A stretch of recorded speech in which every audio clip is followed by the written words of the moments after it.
have a look through the all-new Jaguar XF expansive brochure, and three traits of the car will stand out about it. One, that it's larger; the second, that it's lighter; and the third, that it's more luxurious than the car it replaces.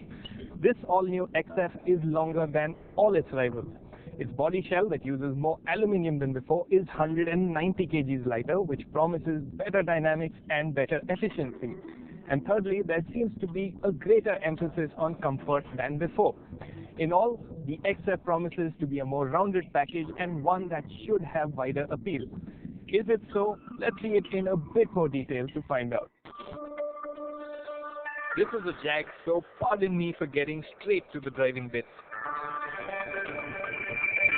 Again, this being a Jag, I'm most keen on the more powerful of the two versions on sale.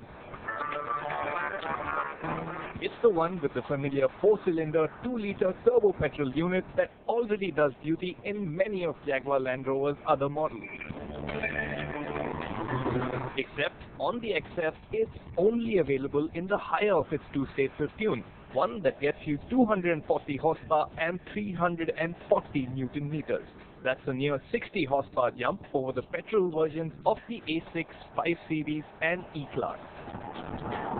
Straight off the bat, this version of the XF certainly feels faster than all its petrol 4-cylinder rivals.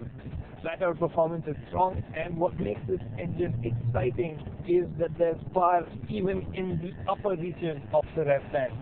Driven hard, this engine also sounds rather exciting. It lets out a racy snarl that gives a fitting soundtrack to the last 2000 RPM of the rev band. Smash down on the throttle pedal and the 8-speed gearbox will shift down as many gears as required to get you into the heart of the power band. The only thing is that when you do so, you will note that this is not quite the fastest of 8-speed gearboxes around. Still, you can get around the issue by using the paddle shifter. In fact, keep the gear selector in S and you can rev the engine all the way till 6,500 RPM and hold rev. Just one of those things that adds that last bit of excitement. And it's fast too. A 7.62 second 0 to 100 kph time not only makes the XF quicker than all its 4-cylinder petrol competitors, but also a second quicker than the old XF with the same engine. There are 4 drive modes to alter the driving experience. On twisty and windy roads, you know the mode to be in. It's in dynamic mode that the XF really comes alive. The steering is superb. Jaguar has absolutely nailed it. It's an electrically assisted unit, mind you, but it's got lots of feel. The XF, yes, it does feel like a big car from behind the wheel, but turning is sharp, there's good levels of grip, and body movements are really well contained. You can actually throw this big car into corners and come out smiling. Unquestionably, the 50-50 front-to-rear weight distribution also comes into play to let you make the most of the rear-wheel drive XF's abilities. The sportiest of the large luxury sedans?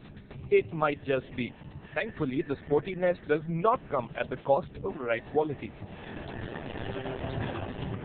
The XF feels nice and tight down at typical cruising speeds, and it's also quite absorbent of our potholes. It's just that on sharper bumps, you can tell that there is a bit of that typical European firmness that we get. Still, there are a few negatives to speak of too. In day-to-day driving conditions, the XL's weaknesses are centered around refinement. There's more road noise than you'd like, and the engine is also not absolutely quiet. You can hear the engine at idle, and it also grumbles at middle revs. Let's now switch focus to the diesel. The new Ingenium diesel unit is of particular interest because it's slated to replace the existing 2.2-liter unit across Jaguar Land Rover's India range. And thanks to the engine's 1999cc displacement, it's a safe bet should there be any future ban on the sale of 2-liter plus diesel units. So, what's it like? Bring the XF's diesel engine to life and you will hear a clatter from the engine bay. It's not particularly loud, but you can hear it. Get moving, and noise levels are fine. It's just that when you press down hard on the accelerator, you hear a boom from the engine, and the note gets a bit coarse. So this is not the most refined of diesel engines.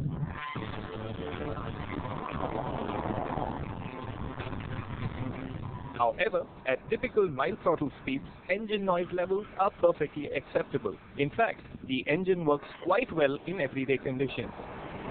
You have sufficient power low down in the rev range, and when you ask for more, you do get it. Like the XF petrol, the diesel one also gets 4 driving modes, and of course, if you have more to have some fun, you have to switch to dynamic, get the gear selector to S mode, and take control via the pedals. Using the pedals, you can really make the most of the engine's power.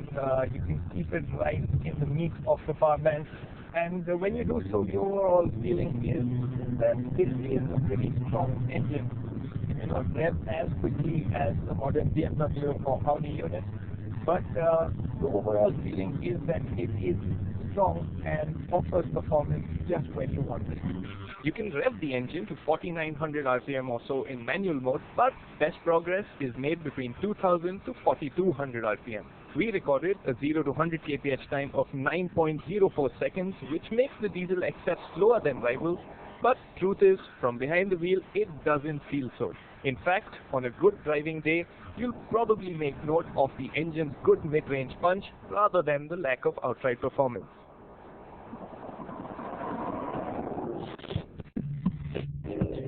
Time to take a close look at the XF's cabin. Well, there's good and bad news, and let's lay down the downer first. The cabin as a whole doesn't quite have that wow factor. It's good on design and quality, no doubt about that, but it's not what you'd call opulent, at least by latest class standards. Take the dashboard for instance. It is well trimmed and the layered look is smart, but the design and layout don't quite break new ground. Elsewhere, there are a few hard plastics, and bits like the buttons for the windows lack the richness we've seen in the newer lot of Mercs and Audis. It's not subpar by any standard, but Jag's rivals have taken the game forward in this respect. But as a first point of contact, the XF's front seats do work brilliantly, especially the sumptuous perforated leather ones on the top-spec portfolio cars. The rear seat, that's a different matter, and that's all thanks to the 51mm longer wheelbase. Where the new XF has improved over the older car is in rear seat comfort. There's more legroom on offer, the seating position is nicer, and cushioning in general is much better judged. However, this is still a place best for two, and that's thanks to the high center tunnel that really eats into middle passenger legroom. Also, taller passengers might have some shortage of headroom. What's also quite disappointing is that there is no dedicated climate control for the rear seats. The XF Petrol is available in 2 trims, while the XF Diesel is available in 3 trims. And it must be said that the best of goodies have been reserved for the pricey portfolio versions. Leading the list of things that make the portfolios desirable are the excellent 825-watt Meridian sound system and the impressive InControl Touch Pro infotainment system. The InControl Touch Pro unit is operated via a sizable 10.2-inch touchscreen and scores really well for usability. Multiple cameras, park assist, and configurable ambient lighting are also exclusive to the portfolio cars. Also nice is the portfolio's 12.3-inch fully digital instrument cluster.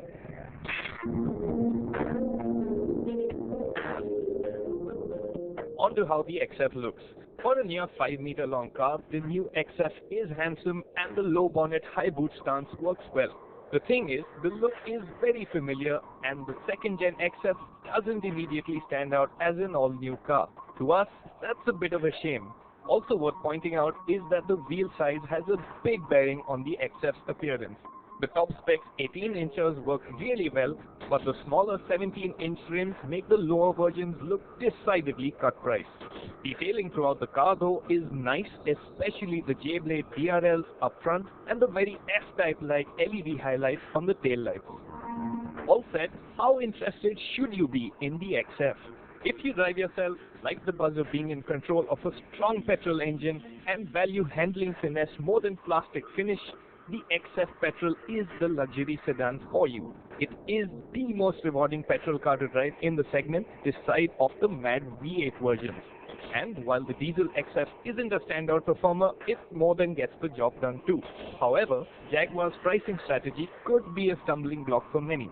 Base trim cars don't get much equipment, while the portfolios come across as pricey, even in a segment where buying budgets are traditionally flexible. There is also the sense that the XF could have been made more special still.